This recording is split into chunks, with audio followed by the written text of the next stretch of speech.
นะโมตัสสะภะคะวะโตอะระหะโตสัมมาสัมพุทธัสสะนะโมตัสสะภะคะวะโตอะระหะโตสัมมาสัมพุทธัสสะนะโมตัสสะภะคะวะโตสัมมาสัมพุทธัสสะจิรังติฏฐตุสัทธัมโมติขอนอบน้อมแด่องค์สมเด็จพระสัมมาสัมพุทธเจ้าพุทธสหูดีแล้วขออำนาจขอนอบน้อมแด่พระธรรมขอนอบน้อมแด่พระสงฆ์ขอแสดงความเคารพสักการะครูบาอาจารย์โดยมีพระอาจารย์แก้วอุดรโชติธรรมโมคณะครูบาอาจารย์พระสงฆ์สามเณรทุกท่านเจริญพรเจริญธรรมไปยังสาธุชนทุกท่านที่ได้มาปฏิบัติธรรมในสถานที่แห่งนี้เอามือลงฟังสบายสบายเด้อ แนะนำก่อนจะนั่งนะก่อนที่จะนั่งฟังนะการฟังมีอยู่สองแบบที่หนึ่งก็คือฟังเอาปัญญาฟังเอาการพิจารณาในเนื้อหานะพิจารณาไปข่อยตามไปฟังไปอันนี้คือพิจารณาเอาสุตตะนะมยปัญญาฟังแบบที่สองก็คือฟังเอาแบบสมาธินั่งสมาธิเลยนะโดยเอาขาขวาทับขาซ้ายมือขวาทับมือซ้ายตั้งกายให้ตรงดำรงจิตให้มั่น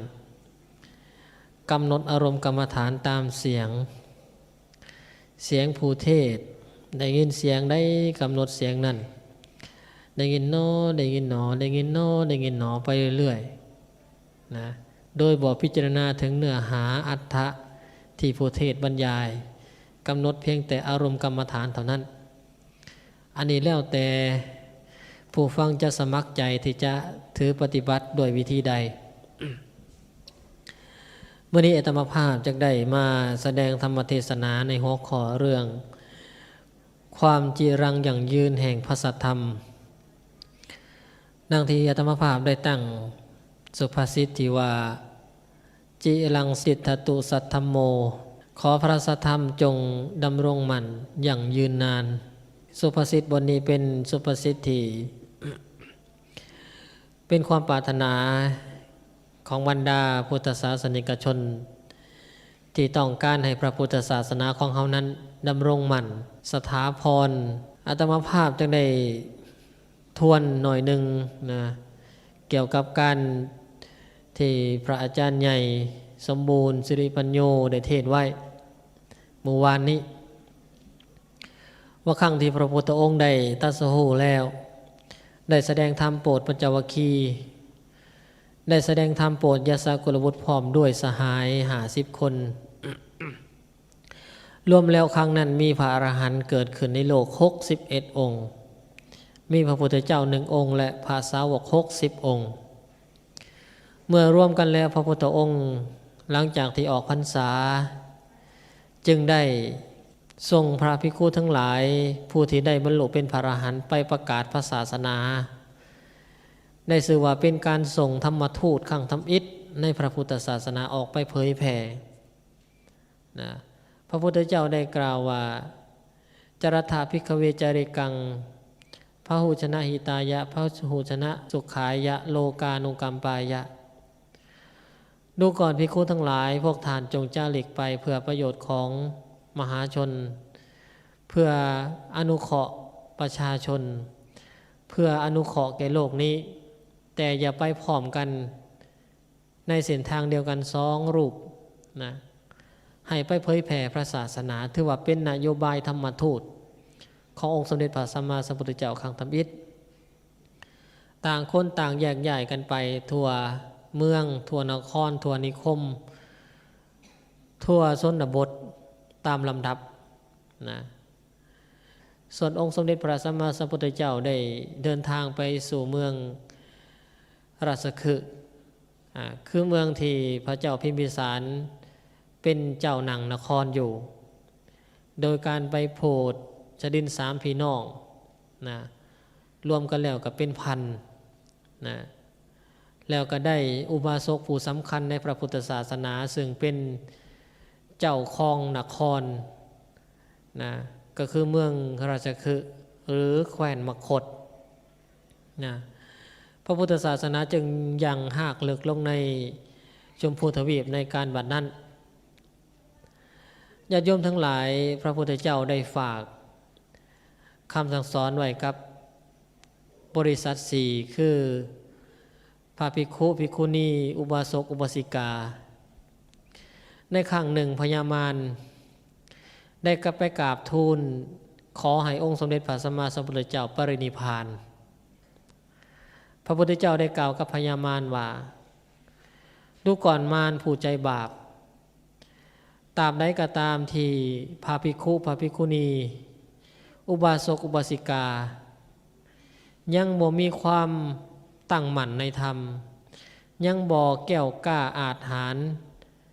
ในการกล่าววาทะตอบโต้กับลัทธินอกศาสนาความมั่นคงของพระสงฆ์ยังบ่เป็นปึกแผ่นเพียงพอตราบนั้นเฮาจะยังบ่ปรินิพพานนี่คือคำของนี่คือปณิธานขององค์สมเด็จพระสัมมาสัมพุทธเจ้าหลังจากที่พระพุทธองค์ได้เผยแผ่พระพุทธศาสนาตลอด45พรรษาก่อนที่จะปรินิพพาน3 เดือนพญามารได้มาทวงสัญญานั้นขอให้สมณโคดมจงปรินิพพานเถิดพระพุทธเจ้าก็พิจารณาถึงสิ่งทั้งหลายทั้งปวงที่เกิดขึ้นว่าพระองค์ได้ให้คำมั่นสัญญากับพญามารว่าถ้าบริษัทสี่คือภิกขุภิกขุณีอุบาสกอุบาสิกาเป็นผู้ที่มั่นคงในพระศาสนาเป็นผู้ที่มีความรู้มีความฉลาดสามารถปกครองกันอย่างเป็นปึกแผ่นแล้วเฮาจะปรินิพพานเมื่อว่าอย่างนี้แล้วพระพุทธองค์ได้ตรัสปรงอายุสังขารกับพญามารว่าต่อจากนี้ไปเฮาจะปรินิพพานภายใน3 เดือนนั่นหมายถึงว่าพระพุทธเจ้าได้มอบหมายภาระธุระอันนี้ให้กับพุทธบริษัททั้ง4นะเมื่อครั้งที่จะปรินิพพานจวนจะปรินิพพานในครั้งนั้นพระพุทธองค์ในนอนอยู่ที่แท่นปรินิพพานใต้ต้นสาละพระอานนท์ได้พิจารณาแล้วว่าเมื่อพระสัมมาสัมพุทธเจ้าได้เสด็จปรินิพพานไปแล้วไผหนอจะได้เป็นศาสดาแทนพระองค์ไผหนอจะเป็นผู้นำทางพระพุทธศาสนาจึงเข้าไปกราบทูลถามองค์สมเด็จพระสัมมาสัมพุทธเจ้าพระพุทธเจ้าจึงตรัสว่าโยโวอนันถามายาเทสิโตมัญญโตธัมโมจะวินโยจะโสโวมมัจเจเยนะสัทธาติดูลาอานนท์ธรรมและวินัยอันใดที่เฮาได้บัญญัติแล้วที่เฮาได้แสดงแล้วธรรมะและวินัยอันนั้นจะเป็นศาสดาของพวกทานทั้งหลายโดยการล่วงไปแห่งเฮาเป็นคำสั่งเสียสุดท้ายเป็นการฝากมูลมรดกอันล้ำค่าคือพระสัทธรรมไว้กับพระธรรมวินัยโดยพุทธองค์ได้มั่นใจแล้วว่าธรรมวินัยนั้นได้อย่างหากเลิกลงในจิตในใจของพระภิกขุสามเณรได้อย่างหากเลิกลงในพุทธบริษัททั้ง4คือภิกขุภิกขุณีอุบาสกอุบาสิกาแล้วพุทธองค์มีความมั่นใจสูงที่พระสัทธรรมที่พระองค์ได้เทศนาสั่งสอนตลอด45 ปีและการที่พระองค์ได้บำเพ็ญตลอด4 อสงไขยกับ200,000 มหากัปควักตาตนเองบริจาคเป็นทานหลายกว่าดาวถึงท้องฟ้าตัดหัวของตนเองเพื่อบูชาเพื่อถวายชีวิตเอามากองรวมกันสูงกว่าภูเขาสิเนรุเลือดที่พุทธองค์ได้หลั่งเลือดเพื่อบริจาคทานหลายกว่าน้ำในมหาสมุทรพุทธองค์ได้ฝากมรดกอันล้ำค่านี้คือธรรมวินัยเป็นตัวแทนศาสดาของพุทธศาสนิกชนคือพุทธบริษัท4ญาติโยมทั้งหลายเฮาได้มานั่งรวมกันในสถานที่แห่งนี้เป็นสถานที่ที่เป็นปฏิรูปประเทศเป็นสถานที่ที่สัพพยะในการปฏิบัติธรรมนะมีอากาศอาหารอารมณ์อาวาสอาจารย์ที่สมบูรณ์เพียบพร้อม เหมาะแก่การเจริญภาวนาเหมาะแก่การเจริญสติสัมปชัญญะอย่างยิ่งญาติโยมทั้งหลายบ้านเมืองเฮาได้ผ่านการนับถือพระพุทธศาสนาเป็นพันปี พระพุทธศาสนาได้อย่างหากเลิกลงในจิตใจชาวพุทธของชาวลาวเฮาหลายพันปีแล้วนะโดยมีสัญลักษณ์ที่สำคัญก็คือพระธาตุหลวงเวียงจันทร์พระธาตุอิงหังพระธาตุศรีโคตบูรณ์เป็นต้นที่เป็นสัญลักษณ์ว่าพุทธศาสนาในประเทศเฮานั้นได้หุ่งเฮืองแล้วนะและมาถึงยุคปัจจุบันเฮามาทบทวนอีกว่าพระพุทธศาสนาที่เคยหุ่งเฮืองที่เฮาบอกว่าเคยหุ่งเฮืองในอดีตการว่าในปัจจุบันนี้ยังหุ่งเฮืองอยู่คือเก่าบ่หรือลดลงข้างหนึ่งที่เขียนจารึกไว้ในประวัติศาสตร์โดยฝรั่งคนหนึ่ง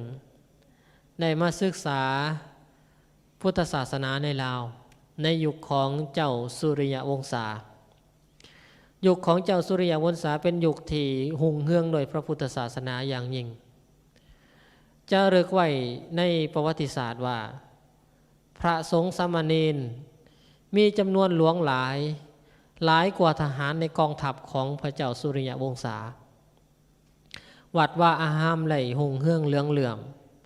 กาบกรกวีคำพีดีกาต่างๆจะเริ่มหุ่งเฮืองในยุคนี้และกล่าวอีกว่าพระสงฆ์ในประเทศอ้อมข้างคือประเทศไทยประเทศกัมพูเชียตลอดถึงประเทศเมียนมาได้เดินทางมาศึกษาพระพุทธศาสนาในประเทศลาวโดยพระสงฆ์เหล่านี้ใช้เวลาในการศึกษาพุทธศาสนาในประเทศลาว10 ถึง 11 ปีกว่าจะจบนั่นหมายถึงว่าพระพุทธศาสนาในลาวเคยเป็นศูนย์รวมของพระพุทธศาสนาที่อยู่ในประเทศอ้อมข้างญาติโยมทั้งหลายประเทศเราได้ผ่านสงครามได้ผ่านการปฏิวัติมาหลายอย่างจนถึงปัจจุบันเหตุการณ์หลายอย่างได้เปลี่ยนไปนะพระพุทธศาสนาของเฮาก็ยังมีความมั่นคงอยู่ในพุทธบริษัท4ดังที่กล่าวมาแล้วหรือยัง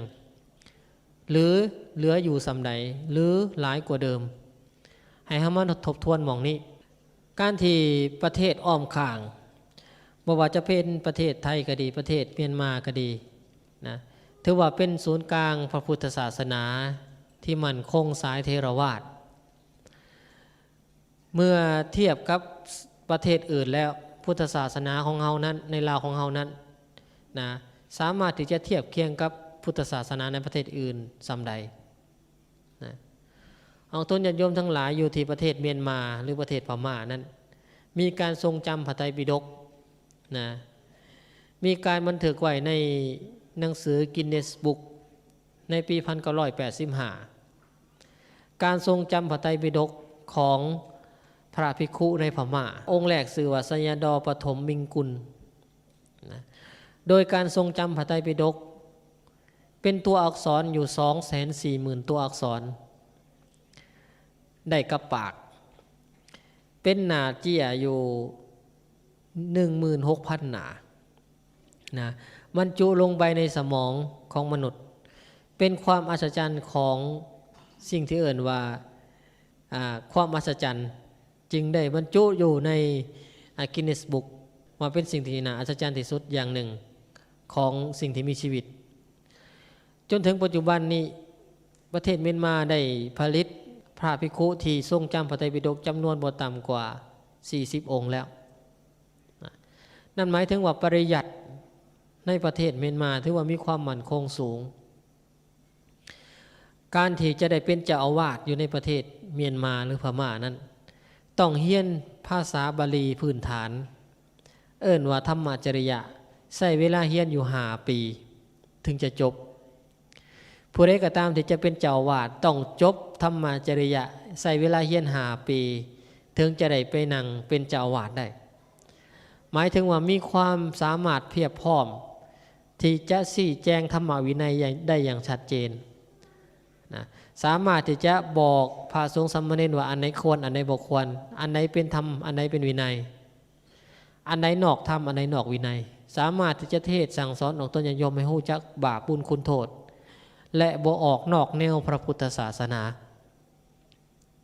พุทธศาสนาในประเทศเมียนมาจึงมีความมั่นคงสูงซึ่งว่าเป็นศูนย์กลางของพระพุทธศาสนาโลกก็ว่าได้ประเทศถัดมาคือประเทศไทยประเทศไทยนะเป็นประเทศที่ชื่อว่าเป็นพุทธศาสนามั่นคงประเทศหนึ่งมีการศึกษาที่เป็นระบบมีพระสงฆ์ทั่วประเทศ 200,000 กว่าองค์นะเมื่อเทียบกับประเทศเฮาแล้วประเทศเฮาสำรวจล่าสุดนี่ 26,000 องค์ห่างกัน10 เท่าอยู่ในประเทศไทยนี้ผู้ที่จะเป็นเจ้าอาวาสได้ต้องศึกษาธรรมวินัยตามระบบ3 ปีเอิ้นว่าศึกษาปริยัติธรรมนักธรรมตรีโทเอก3 ปีผู้ที่จบนักธรรมตรีโทเอกมีสิทธิ์อยู่ในเงื่อนไขสามารถนั่งเป็นเจ้าอาวาสได้นั่นหมายถึงว่ามีระบบการศึกษาที่มีความเป็นขั้นตอนสูงมีระบบมั่นคงฉะนั้นเจ้าอาวาสที่อยู่ในประเทศไทยนั้นจึงเป็นเจ้าอาวาสที่มีความรู้ทางธรรมวินัยสูงนะเมื่อเทียบกับบ้านเฮาแล้วยิ่งไปกว่านั้นยังมีการศึกษาภาษาบาลีถึง8 ปีถึงจะจบปรริญญาธรรมเก่าประโยคนะบางองค์ใส่เวลาเป็น10 ปีถึงจะจบได้นะที่นี่เมื่อเทียบแล้วก็อดบ่ได้ที่จะบอกถึงบ้านเฮาออกต้นญาติโยมทั้งหลายการศึกษาธรรมวินัยในบ้านเฮานั้นได้ชื่อว่ายังบ่เป็นระบบและยังบ่มีระบบเลยการศึกษาในโรงเรียนสงฆ์ก็ดีการศึกษาในวิทยาลัยสงฆ์ก็ดีเป็นการศึกษาผสมประสานระหว่างทางโลกกับทางธรรมความเข้มข้นของธรรมวินัยจึงมีหน่อยเจือจางเหลือเกินนะผู้ที่จบจากโรงเรียนสงฆ์ก็ดีผู้ที่จบจากวิทยาลัยสงฆ์ก็ดียังเป็นผู้ที่เบาในเรื่องธรรมวินัยหลาย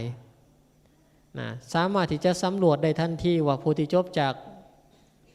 มัธยมสงฆ์ก็ดีจัดจบจากวิทยาลัยสงฆ์ก็ดีข้อมูลทางธรรมวินัยยังหน่อยเมื่อเป็นเจ้าอาวาสก็ยังมีความรู้ที่บ่สามารถจะแตกฉานในธรรมวินัยหรือชี้แจงอันใดผิดอันใดถูกได้ที่น่าตกใจไปกว่าหันก็คือว่าบ้านเฮายังบ่มีระบบการศึกษาธรรมวินัยเหมือนประเทศอื่นเขาที่เจริญทางพระพุทธศาสนามีพระบวชใหม่หลายองค์บวชซื่อๆบ่ได้ศึกษาเลยถ้าอยู่กับไก่ครูบาอาจารย์ที่ทรงปริยัติมีความรู้ทางธรรมวินัยก็พอจะได้แนวพอจะได้รับคำสั่งสอนจากทานแต่หลายวัดบ้านนอกบ้านนาบ่ได้ศึกษาธรรมวินัยเลยสมมุติว่าวัดนี่ห้างประชุมหมู่บ้านไผแน่สิบวชเป็นเจ้าวาดผลว่าได้เอาผู้นี้ตัดสินใจบวชกับบวชนั่งเป็นเจ้าวาดพอได้ฝ่าวัดพอได้จุงศพลงป่าลักษณะนี้จึงมีหลายวัดในประเทศเท่านั้นมี 4,700 วัดตัวเลขกลมๆใน 4,700 วัดนะวัดห่างถึง648 วัด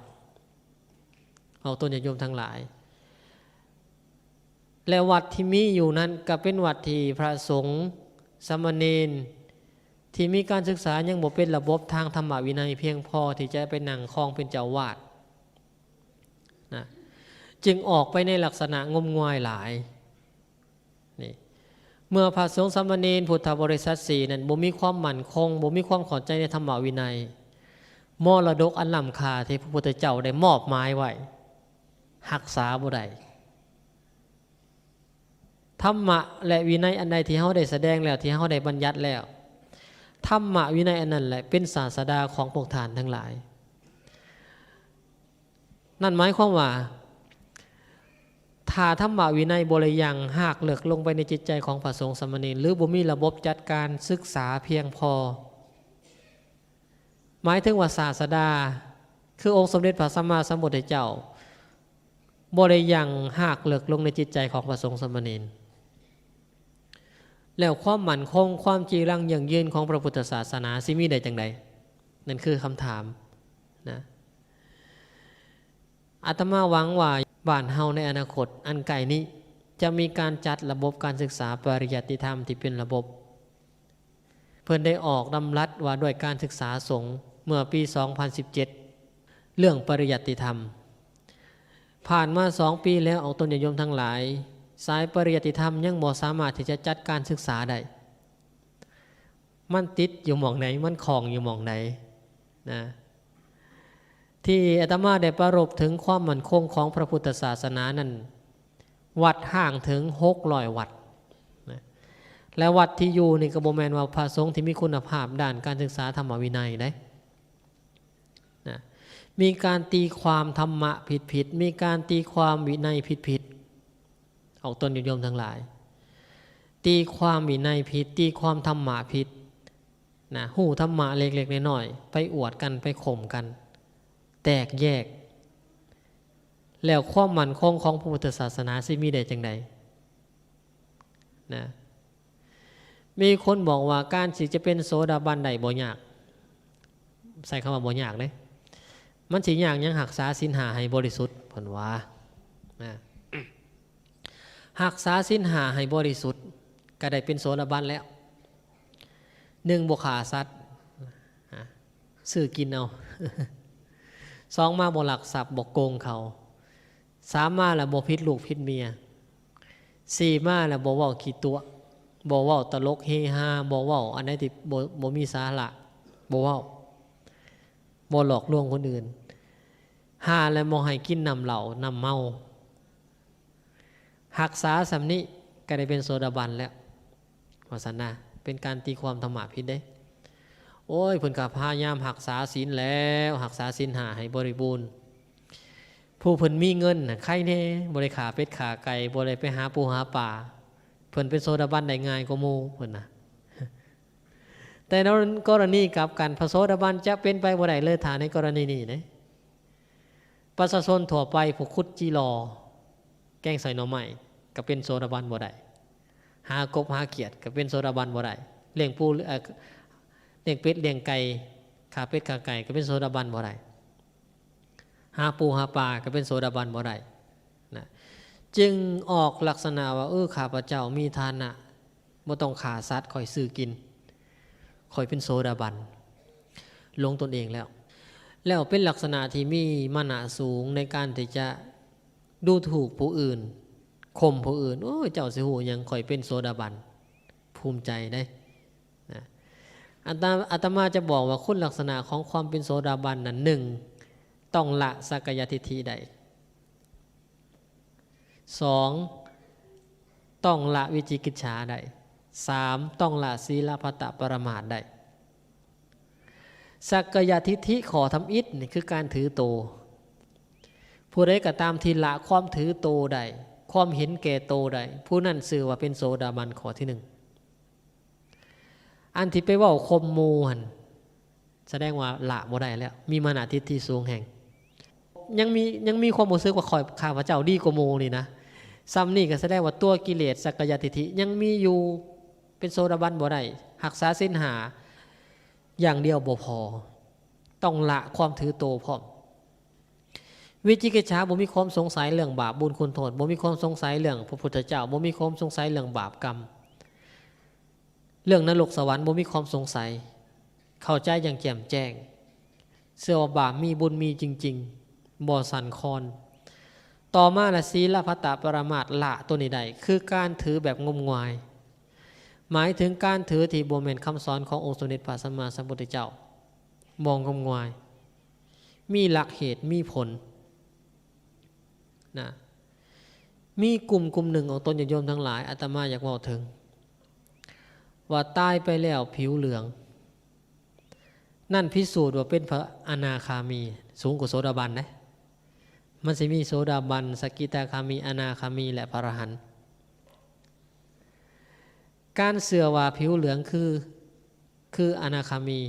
นั่นแสดงว่ายังตกอยู่ในศีลพัตตปรมาทอยู่งมงายได้หันบ่มีหลักเหตุผลเลยนะความเป็นพระอนาคามีจะบ่แสดงออกทางผิวเหลืองเด็ดขาดนะในพระไตรปิฎกอังคุตรนิกายบอกว่าผิวพรรณผ่องใสเพิ่นบ่ได้บอกว่าผิวเหลืองนะอาตมาก็ไปค้นตัวบาลีอีก บอกว่าวิปัสสนะภาษาบาลีไปแปลว่ามีผิวพรรณผ่องใสผ่องใสโดยอาการของธรรมมีผิวพรรณบ่เศร้าหมองมีเนื้อมีนวลว่าไงซะแจ่มใสโมเมนต์ผิวเหลืองย้ำอีกว่าโมเมนต์ผิวเหลืองไผก็ตามที่เสื่อว่าตายไปแล้วผิวเหลือง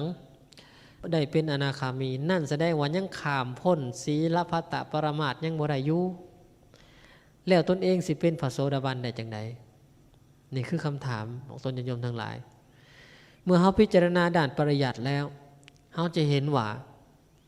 เพียงแต่หลักการง่ายๆก็บ่สามารถที่จะขามพ้นได้เป็นการถือแบบถือตามกันถือแบบงมงวยบ่มีเหตุผลเอาสมมติว่าคนขออนุญาตคนโรคเป็นโรคตับนี่นะคนเป็นมะเร็งตับผิวสีเหลืองได้เอาตัวโยมตากับเหลืองของมันผิวแต่เหลืองอย่างเดียวแสดงว่าคนเป็นมะเร็งตับนี่เป็นพระอนาคามีที่สันนะแสดงว่าคนผิวดำตายไปแล้วบ่มีโอกาสผิวเหลืองได้เลยเพราะว่าเขาผิวดำนั่นแสดงว่าไปขีดเส้นขันกั้นพระพุทธศาสนาว่าพระพุทธศาสนามีไว้สำหรับคนผิวขาวเท่านั้นนี่คืออันตรายของพระศาสนาเป็นความเข้าใจผิดอย่างยิ่งของตัวโยมทั้งหลายดร.วีรชัยพุทธวงศ์สอนอยู่มหาวิทยาลัยเกษตรศาสตร์เราบอกว่าสาเหตุที่ผิวเหลืองอันนี้เราอิงเลยนะอิงตามหลักของวิทยาศาสตร์คนตายไปแล้วสิ่งหนึ่งที่มันจะก่อจุลินทรีย์ภายใต้ผิวหนังมันจะปล่อยน้ำเหลืองออกมาก่อนจุลินทรีย์มันจึงไปกัดกินในบริเวณหนังเพื่อจะเข้าสู่กระบวนการย่อยสลายต่อไปคนตายปุ๊บนี่น้ำเหลืองสิเดินก่อนทำงานก่อนออกมาก่อนเมื่อน้ำเหลืองออกมาในเต็มที่แล้วมันจะเขียวบัดจะเป็นเขียวต่อเขียวแล้วจะเป็นค่ำต่อค่ำแล้วจะเป็นเนาในบัดนี้เนาแล้วก็นอนซอนไซออกมาเข้าสู่กระบวนการย่อยสลายต่อไปนี่คือบอกตามหลักของวิทยาศาสตร์นะถ้าผู้ใดยังงมงวยอยู่ก็แสดงว่าขามศีลพัตตปรมาสบ่ได้นะให้สำรวจตนเองของตนโยมทั้งหลายผู้ที่อยากจะเป็นโสดาบันการจะเป็นพระโสดาบันนั่นต้องขึ้นกับบุญญาบารมีส่วนหนึ่งนะต้องผ่านญาณนะพระเดชพระคุณหลวงพ่อวัดพิษโสภารามนะว่าต้องผ่านญาณ13ก่อนต้องผ่านญาณ13ผ่านมาเลยจนหอดญาณที่13เอิ้นว่าโคตรภูญาณจะข้ามพ้นโคตรของปุถุชนเข้าสู่โคตรของภริยาบุคคลแล้วเข้าสู่ผ่านญาณ13เข้าสู่ญาณ14ขั้งที่1เป็นโสดาบันนะเมื่อผ่านขั้งที่2จึงเป็นพระสกิทาคามีเมื่อผ่านขั้งที่3จึงเป็นพระอนาคามีเมื่อผ่านขั้งที่4จึงเป็นพระอรหันต์นะแล้วเสียจะพิสูจน์ตนเองว่าเป็นผู้ที่เป็นพระโสดาบันได้จังไดศีล5จะบ่เว้าถึงเลยเพราะว่าข้อเดียวคือสักกายทิฏฐิคือการถือตัวเห็นแก่ตัวนี่คนบ่เห็นแก่ตัวจะบ่ประพฤติผิดศีล5เด็ดขาดเขาจะบ่ฆ่าผู้อื่นเพื่อมาเลี้ยงตัวเองเขาจะบ่เห็นแก่ตัวเขาจะบ่หลักของคนอื่นพอเห็นแก่ตัวเขาจะบ่ญาติเมียภรรยาของผู้อื่นมาสมเสยพอเห็นแก่ตัวเขาจะบ่เว้าขี้ตัวบ่เว้าโกงเพื่อความเห็นแก่ตัวเขาจะบ่กินถาดมึนเมาเพราะความติดในรสชาติของเหล้าของเบียร์ของถาดมึนเมาอันเป็นอันตรายต่อสติสัมปชัญญะเด็ดขาดนะและข้อสำคัญที่สุดคือบ่ถือโตนะผู้ใดบ่ถือโตแสดงว่าคนนั้นน่ะ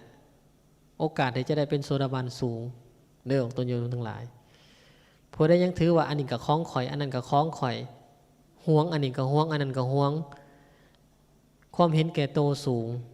เป็นโสดาบันได้ยากคันแบบนั้นเด้อ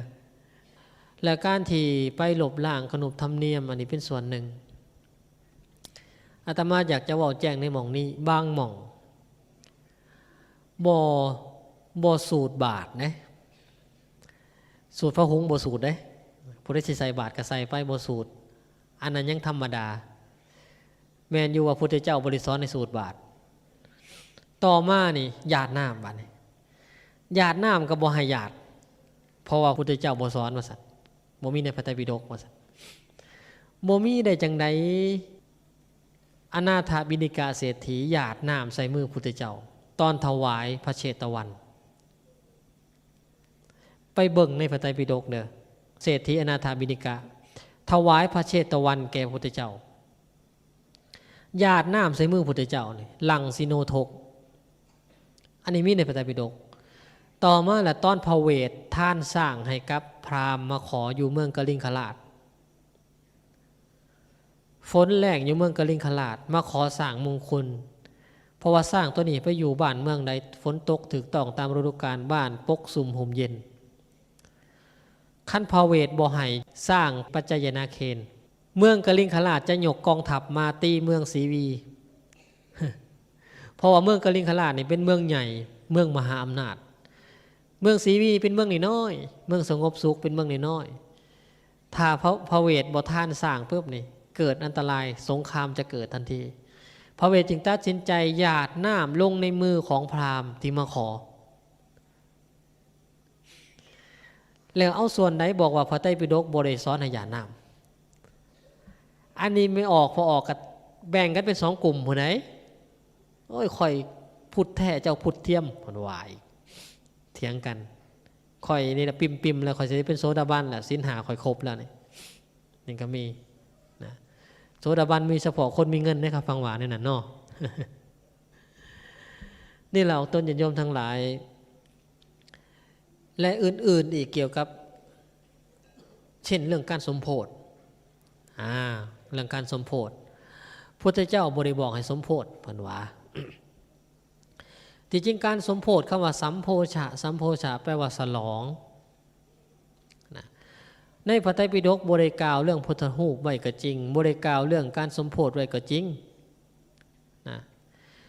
แต่เรื่องการสมโภชนี่เกิดขึ้นในยุคของเจ้าอโศกมหาราชหลังจากที่ศรัทธามั่นคงในพระพุทธศาสนาแล้วจึงสร้างเจดีย์ 84,000 เจดีย์ทั่วชมพูทวีปแล้วทำการฉลองเอิ้นว่าสมโภชเจดีย์คนแต่เก่าเขาบ่กล้าเฮ็ดรูปเหมือนโดยความเคารพต่อองค์สมเด็จพระสัมมาสัมพุทธเจ้าอย่างสูงสุดจึงบ่กล้าเฮ็ดรูปเหมือนโดยเกรงว่าเฮ็ดออกมาแล้วสิบ่คือเพิ่นก็เลยบ่กล้าเฮ็ดนะสัญลักษณ์ขององค์สมเด็จพระสัมมาสัมพุทธเจ้าในยุคปฐมกาลนั้นเป็นลักษณะเจดีย์เป็นเจดีย์ลักษณะต่างๆถือว่าเป็นหม่องที่เอิ้นว่าอุเทสิกะเจดีย์เจดีย์ที่แสดงถึงองค์สมเด็จพระสัมมาสัมพุทธเจ้าต้นโพลานปรินิพพานเป็นเครื่องระลึกถึงแทนพระพุทธรูปของเขาในยุคเก่านะหรืออยู่ในเจดีย์นะอ้อมเจดีย์มันจะมีสัญลักษณ์การใส่เครื่องหมายแทนพระพุทธเจ้าเช่นในครั้งที่เจ้าสายทิฏฐะออกบวชเขาก็จะบ่สลักรูปพระเจ้าสายทิฏฐะนั่งม้าแต่เขาสลักแต่ม้าเท่านั้นเป็นม้าเป่าๆว่างๆเป็นเครื่องหมายว่าม้าตัวนี้ฮะมองเป่าๆมองว่างๆนี่คือเจ้าสายทิฏฐะโดยความเคารพบ่วาดรูปเหมือนนะและแท่นปรินิพพานก็เป็นแท่นเป่าๆเป็นแท่นว่างๆบอกว่ามองว่างๆนี่คือองค์สมเด็จพระสัมมาสัมพุทธเจ้าเด้อหรือเป็นรูปต้นโพมองว่าต้นโพคนที่นั่งอยู่ใต้ต้นโพต้นนี้มองว่างๆเป่าๆนี่คือองค์สมเด็จพระสัมมาสัมพุทธเจ้าเด้อหรืออาจจะเป็นสร้างเป็นสัญลักษณ์ของพระพุทธเจ้าหรืออาจจะเป็นดอกบัวเป็นสัญลักษณ์ขององค์สมเด็จพระสัมมาสัมพุทธเจ้าหรือธรรมจักรเป็นสัญลักษณ์ขององค์สมเด็จพระสัมมาสัมพุทธเจ้ารูปกว้างหมอบข้างธรรมจักรเป็นสัญลักษณ์ของพระสงฆ์เป็นสัญลักษณ์การแสดงปฐมเทศนาอยู่ที่ อิสิปตนะมฤคทายวันเมืองราชคฤห์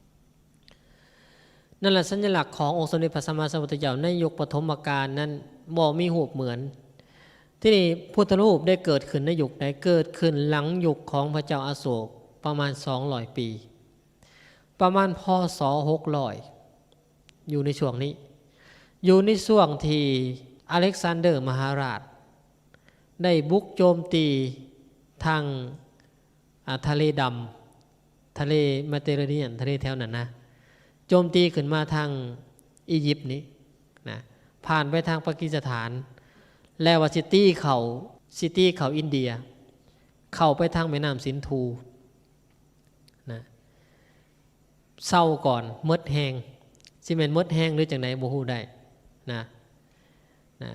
ก็เลยถอยทับกลับแต่ในขณะที่ถอยทับกลับนั้นบ่ได้ถอยมดทิ่มพวกทหารไว้ทิ่มพวกทหารไว้นะพวกทหารเหล่านั้นที่อยู่ในขอบเขตในลุ่มแม่น้ำสินธุนั้นจึงได้รับอิทธิพลทางพระพุทธศาสนาเลื่อมใสในองค์สมเด็จพระสัมมาสัมพุทธเจ้าคติเดิมของเขาคนยุโรปนะเขามักปั้นรูปเหมือนเทพเจ้ารูปเหมือนเทพเจ้ากรีกรูปเหมือนเทพเจ้าเทิงสวรรค์ของเขาแหละเมื่อเขาศรัทธาในองค์สมเด็จพระสัมมาสัมพุทธเจ้าในฐานะที่เขาเป็นคนยุโรปเขาจึงมีพื้นเพในการปั้นรูปเหมือนพุทธรูปในยุคทำอิฐนั่นเป็นพุทธรูปแบบเทพเจ้าจะห่มผ้าเป็นผ้าแบบเทพเจ้ากรีกบูฮานเส้นผมก็จะเป็นเส้นผมแบบมัดมวยผมโดยเป็นสัญลักษณ์ว่าการมัดมวยผมนั้นเป็นสัญลักษณ์ของกษัตริย์พุทธเจ้ามาจากวรรณกษัตริย์ดังก็จะโมเนี่ยจังหน่อยนะโมเมนโมเนี่ยจะหน่อยโมเลยแหละนะจึงก่อให้เกิดการสร้างพุทธรูปมาตามลำดับ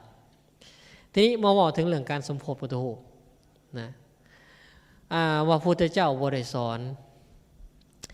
ในความเป็นจริงแล้วพุทธเจ้าได้ตรัสไว้ในเรื่องของเจดีย์4 ประการก็คืออุเทสิกะเจดีย์คือเจดีย์ที่ระลึกถึงองค์สมเด็จพระสัมมาสัมพุทธเจ้าว่าสิ่งใดก็ตามที่เป็นเครื่องแทนสามารถสื่อสารว่าระลึกถึงพระพุทธเจ้าเป็นพุทธานุสติสิ่งนั้นเอิ้นว่าอุเทสิกะเจดีย์นะมันสิมีธาตุเจดีย์บริโภคเจดีย์อุเทสิกะเจดีย์นี่เป็นลักษณะของเจดีย์นะฉะนั้นแล้วการสมโภชผ่านี้เอาตนโยมทั้งหลายแม่นอยู่ว่ามันผสมประสานจักมีได้จักมีหยังผสมประสานกันไปมีการห่อผ้าขาวนะบางสำนักจึงบอกว่าพระพุทธเจ้าเพิ่นตัดสหูแล้วสิไปเบิกพระเนตรเพิ่นเห็นหยังบางหม่องนี้เอาผ้าขาวปิดไว้แล้วก็เอาเทียนผึ่งนะปิดตาเพิ่นไว้แล้วก็สูดเบิกเนตรเกินสูดเบิกเนตรแล้วก็ไขเอาเทียนผึ่งออกบอกว่าพระพุทธเจ้าตัดสหูแล้ว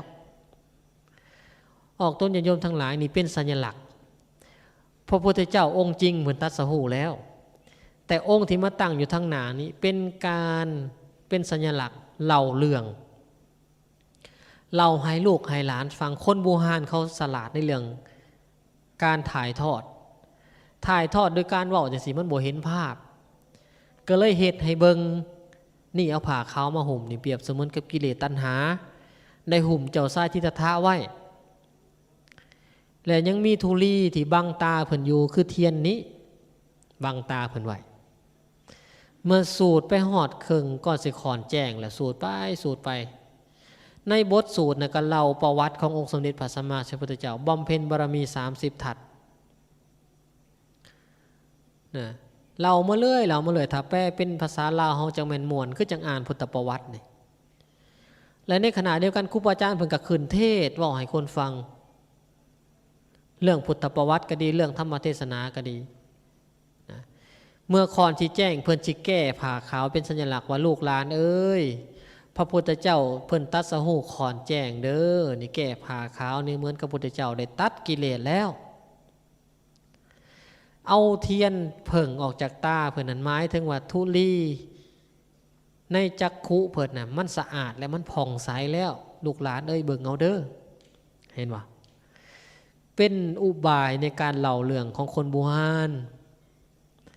การสมโภชหรือการฉลองนั้นหมายถึงว่าเฮาทั้งหลายนี่มาเป็นสักขีพยานว่าพุทธรูปอยู่ทั้งหน้านี้ได้ผ่านการยอมรับแล้วว่าเป็นสิ่งที่ควรเคารพกราบไหว้ว่าเฮ็ดถูกต้องตามวัตถุบ่ได้เอาสิ่งที่เปื้อนมาเฮ็ดบ่ได้เอาสิ่งที่เป็นโทษมาเฮ็ดเอาสิ่งที่มีค่ามาเฮ็ดเอาทองคำมาเฮ็ดเอาปูนมาเฮ็ดทาสีทองคำอย่างงามและทำการสมโภชเล่าเรื่องเป็นสักขีพยานร่วมกันจึงเอาพุทธรูปองค์นั้นมาตั้งเพื่อสักการะบูชาตอนไหว้บ่ได้ไหว้เฉพาะแต่อิฐปูนหรือทองเหลืองแต่ในขณะเดียวกันเฮาได้กล่าวอรหังสัมมาสัมพุทโธภควาพุทธังภควันตังอภิวาเทมิเฮามีจิตรวมกันลงที่พุทธรูปองค์เดียวแล้วระลึกถึงองค์สมเด็จพระสัมมาสัมพุทธเจ้าออกต้นญาติโยมทั้งหลายผู้ที่ได้อ่านประวัติพุทธประวัติในขณะที่เฮาไหว้พระเฮ็ดจังได๋มันจึงสิได้บุญหลายเฮ็ดจังได๋มันสิศรัทธาในพุทธเจ้าเฮ็ดจังได๋มันสิเพิ่มพูนคำสอนขององค์สมเด็จพระสัมมาสัมพุทธเจ้าเฮ็ดจังได๋จึงสิแนบแน่นในพุทธศาสนาโจ้หน่อยฟังไว้ว่าเฮ็ดหยังพระอาจารย์มีประโยชน์เป็นจังขะหน่อยนางเมื่อยหลังคดหลังงอเจ้าต้องไปศึกษาพุทธประวัติในขณะที่อรหังสัมมาสัมพุทโธภควาพุทธังภควันตังอภิวาเทมิแปลออกมาในขณะที่แปลออกมาก็นึกถึงพุทธประวัติโอ้พุทธเจ้าได้เสียสละเลือดเนื้อบำเพ็ญบารมีมา4 อสงไขยกับแสนมหากัปเสียสละเลือดเนื้อควักดวงตาตัวเองบริจาคทานหลายกว่าดวงดาวในท้องฟ้าตัดหัวตัวเองสละชีวิตเพื่อผู้อื่นมากองรวมกันสูงกว่าภูเขาสิเนรุเลือดเนื้อที่หลั่งออกจากกายของพระองค์นั้นหลายกว่าน้ำในมหาสมุทรพุทธเจ้าได้เสียสละได้เสี่ยงเป็นเสี่ยงตายสละชีวิตสละราชสมบัติสละเมียงามๆสละลูกกำลังเป็นตะแพงออกมาถูกมาอยากเห็นหยังเมียก็งามนะลูกก็กำลังเกิดลาหุนกำลังเกิดใหม่ๆผู้ได้สิกานี้ได้ยังแดงๆอยู่นี่นะตัดใจสินใจออกตอนกลางคืนออกบวชแล้วมาถูกมาอยากมาบำเพ็ญทุกขกิริยาบ่ายท้องนี่นะซ้ำกับบ่ายกระดูกสันหลังนะความจอยเพื่อนนะเกือบตายจนได้มาตัดสหูเพื่อคำสอนจะเผยแผ่ไปให้ลูกศิษย์ลูกหาทั้งหลายและรักษากันมาตลอด 2,563 ปีเฮาไหว้พระไปหาเฮานึกจังซี่และเฮาสิได้ทราบซึ่งว่าเฮาไหว้พระเฮามีประโยชน์หยังเฮาไหว้เพื่อพอกพูนศรัทธาที่มีต่อองค์สมเด็จพระสัมมาสัมพุทธเจ้าโดยมีพุทธรูปเป็นสัญลักษณ์นะผู้ได้สิไหว้พระต่อหน้าต้นโพก็ได้ผู้ได้สิไหว้พระต่อหน้าเจดีย์ก็ได้ผู้ได้สิไหว้สถานที่เคารพนับถือซึ่งเป็นเครื่องระลึกถึงองค์สมเด็จพระสัมมาสัมพุทธเจ้าก็ได้คือกันสิ่งเหล่านั้นล้วนแต่เป็นสัญลักษณ์ว่าเป็นอุเทสิกะเจดีย์ทั้งนั้นนะหรือบางวัดเพิ่นบ่ตั้งพุทธรูปเพิ่นเอาแต่รูปของพุทธเจ้ามากราบมาไหว้ก็ได้คือกันก็ถือว่าเป็นสัญลักษณ์คือกันเป็นอุเทสิกะเจดีย์คือกันฉะนั้นบางกลุ่มบางพวกเอาต้นญาติโยมทั้งหลายที่ศึกษามาสำหนึ่งอาตมาก็ยกย่องเขาอยู่ดอกเขาหมั่นศึกษาหมั่นอ่านหมั่นถามหมั่นฟังแต่ศึกษาบ่หมดเหมือนกับตาบอดค้ำสร้างนะตาบอดค้ำสร้างจังไดจับถึงหางอู้สร้างมันก็เหี่ยวๆเลี้ยวๆจังสี่ตัวนี่สร้างโอ้ยบ่แม่นตาบอดอีกผู้หนึ่งว่าเพิ่นจับถึงง่วงมันงอนะมันเกี่ยวไปมาได้นะจับถือขาอุ้ยสร้างบ่แม่นนั่นได้สร้างได้สร้างมันคือจากต้นเสาผ่านว่าจับถือขาจับถือโตมันแบบคือกองผ่านว่าสร้างคือกองผ่านว่าสันได้ฉะนั้นออกต้นโยมทั้งหลายการศึกษานั้นค้นศึกษากว้างๆอย่าฝ้าวตัดสินใจ อันใดที่พอจะปฏิบัติโดยบกคัดกับอาชีพการงานโดยบ่ผิดบ่เถียงกันเป็นไปเพื่อความสามัคคีเป็นไปเพื่อความหักหอมกันในฐานะชาวพุทธเหตุอันใดก็ตามมีเหตุผลทั้งหมดแต่บางอย่างก็ต้องตัดออกดังที่พระอาจารย์แก้วอุดรได้บอกเมื่อเช้าเช่นการบวชพระบวชยาคูตัดออกกองบุญบ่ต้องสูตรปริตามงคลบ่ต้องมีบริขาร8ขึ้นโบสถ์โลดขึ้นซิมโลดบวชตามธรรมวินัยนั่นแหละง่ายสุดเห็นบ่อันบัดมันสิง่ายก็ง่ายได้บางมองโอ้ยต้องมีเกิบต้องมีขั้นห่มต้องมีใบลงใบลานต้องมีจักเป็นหยังกระดอกกระเดยมีหดโคกขอดสากก็มีจังยาคูบ่สิพาอันเอาไปตำหยังตำเมี่ยงมือเรานี่เราเนี่ยตัดออกทั้งนั้นบางเถื่อมันก็บ่ได้จำเป็นจนเกินไปเอาละสำหรับผู้มีศรัทธาแบบบ่ฟ้าวว่าซั่นซะอยากเฮ็ดบุญเต็มที่ก็จัดไปบ่เป็นหยังถวายขกก็ดีคือกันเอามาให้แม่ครัวได้ตำแจวตำหมักถั่วตำหมักคงให้ยาคูก็ดีแต่ในกรณีที่แบบประหยัดเทื่อนว่าเฮ็ดแบบประหยัดที่สุดเฮ็ดแบบพระอาจารย์แก้วอุดรได้พาเฮ็ดนั้นหรือบางหม่องพิธีการโอ้ยหลายกระดอกมันหลายโพดบางเทื่ออันนี้หมู่ไปอยู่ไปอันเดินสายไฟอยู่หลวงพระบางขึ้นบ้านตอนเสาร์ตักบาตรสูตรแล้วสูตรอีกถวายแล้วถวายอีกนะตั้งนะโมแล้วตั้งนะโมอีกถวายตักบาตรตอนเสาร์ผู้เพนอย่างแล้วก็หมายถึงว่าบ่ได้เห็นอย่างแล้วเมื่อมือขึ้นไปชั้นเขาเสาซื่อๆเมื่อไปแหละเครื่องมือนั่นก็หมายถึงว่าพิธีกรรมบางอย่างมันควรจะตัดออกแม่นอยู่ดอกว่ามันดีเฮาก็ตัดออกให้มันเหมาะกับกาลเทศะและเฮาเฮ็ดให้มันพอดีพองามเด็กน้อยผู้นี้คู่มือนี่เขาถามเด้โอ้ยพิธีกรรมทำไมมันหลายโพดดอกคู่มือนี่มันเป็นยุคของการยื้อแย่งแข่งขันปากกัดตีนถีบต้องฝ่าวไปเฮ็ดเวียก 8:00 นเช้า 8:30 นต้องไปเฮ็ดเวียกแล้วเพิ่นสิมาถวายอีมานี่พัตตานี่อยู่นี่จนฮอดเที่ยงมันสิได้บ่สิมีผู้ใดนั่งเฮ็ดบุญนำกันแนวนั้นก็ได้ต้องตัดออกบางอย่างนะต้องเบิ่งกาลเทศะเป็นหลักและที่สำคัญต้องเตือนกันด้วยเมตตาพอเฒ่าแม่เฒ่าอันนี้บ่ถูกได้อันนี้มันหลายโพดอันนี้มันก็หลายโพดแม่ใหญ่อันนี้มันหลายโพดพอศีลวัตรอันนี้มันหลายโพดตัดออกเป็นหยังว่ากันนะแล้วก็ตกลงกันโดยความเมตตาแล้วก็จะบ่ผิดบ่เถียงบ่แตกแยกกันอันใดบ่เข้าใจอย่าสึกฟ้าว่ามันบ่ถูกให้ไปถามยาคูก่อนนะคันยาคูมีความหูเด้อันนี้ก็วงเล็บไปอีกแหละถ้าบ่ได้ศึกษาธรรมวินัยก็ตอบโมโลโกโซไปอีกได้กี่ตัวไม่ออกก็มีอันนี้ก็ถือว่าขาดตกบกพร่องวกกลับมาอยู่ที่พระพุทธเจ้าได้ฝากธรรมวินัยไว้เป็นแทนพระศาสดาแทนพระองค์ฝากไว้กับพุทธบริษัท4ดังที่กล่าวมา1หันภิกขุณีบ่มีแล้วมีเหลือแต่ภิกขุในหันก็รวมถึงสามเณรพร้อมอุบาสกอุบาสิกาทำหน้าที่ในการอุปถัมภ์ประถากพุทธศาสนาในตัวหลักๆผู้ที่เป็นกำลังทางศาสนาจริงๆผู้ที่เป็นผู้นำทางจิตวิญญาณจริงๆคือพระสงฆ์